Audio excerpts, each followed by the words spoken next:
Hello YouTube! Today I'm going to be sharing some tips on how to shade a drawing, and I'm also going to do a demonstration on one of my drawings so you can get a better understanding. So let's get to it. The drawing pencils I'm going to use for this video are Staedtler's Mars Lumograph 100.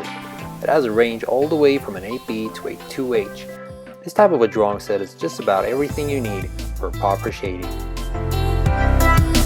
This is the drawing you see in the thumbnail. Since this is already a finished drawing of mine, I'm going to show you the shading process on another drawing. But this is just to show you the results you can get if you put some time and effort into it.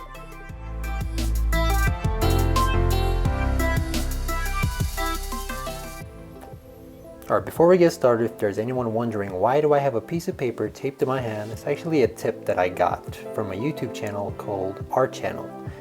And what it does is actually prevents the graphite from smudging on the drawing. Now we got that out of the way, let's get started. So first thing you should know about shading is to visualize the direction of the light. What I mean by that is that you should ask yourself, how can I make this dimensional? But before I show you that, I'd like to give you a tip on the pencil grip. So while you're shading, it's much easier to hold the pencil like this and give values to your drawing, because you can control it even better. For example, say that you're shading this part. If you want to go darker, you just put more pressure. And if you go lighter, see, it becomes easier to shade this way. Alright, about visualizing the light direction. Before you start shading, you should think about where the light is coming from. Either you're using a reference image or you're doing it on your own, which is going to make things harder. Alright, so just to demonstrate, I'm going to start shading the neck area. And I'm going to use the shadow layout that I have from here, because there I pretty much guessed where the light is coming from and I placed the shadows. So I'm gonna guess that if the light is coming from this way, so the shadows should be on this area, and since the chin is right here, it's gonna create a shadow over here, so it's gonna extend somewhere here, right? So we should get the highlight between these two shadows. So basically start shading, and I'm gripping the pencil as I showed you this way, and I start shading the neck area. Notice how I start with darker values and go lighter as I approach the highlight. So you also notice how the chin is barely visible. So what I'm going to do is that I'm going to use a clean edge to separate the chin. So when you visualize an image, when you can't see what's behind there, that's when best to use the clean edge. So I'm going to create more shadows here. It'll make it look even better. Alright, so I had some problems with lighting since it's getting dark in here, and I don't have much tools to back me up with since it's a low production video.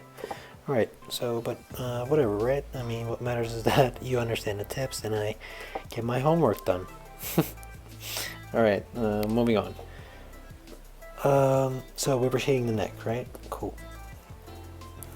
So I was getting the clean edge to the chin so that it would look separated from the neck, right?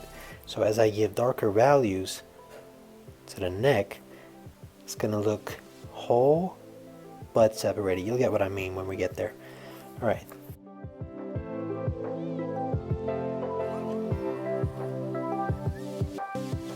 So even this is where the highlight needs to be, I'm just gonna give it a bit value so that it won't look totally dull.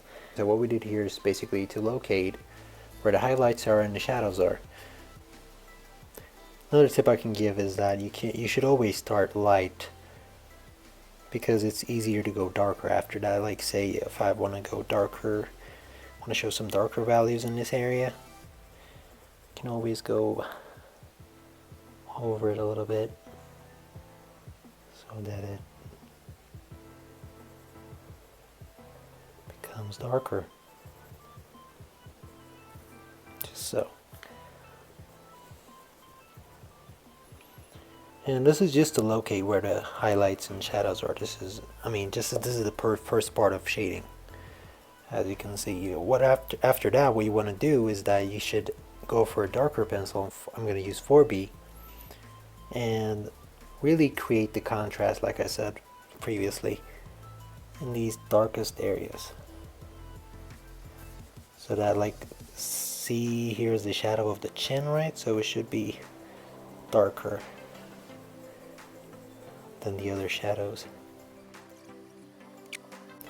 So another tip is that you can always shade in various ways. You can go with straight lines like this. You can shade in circles like that. Or you can go this way and then go this way to make a diagonal shading pattern.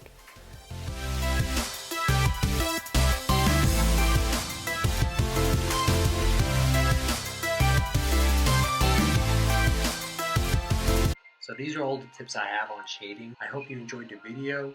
Make sure you practice a lot so you can really get the hang of it. And until my next video, stay classy.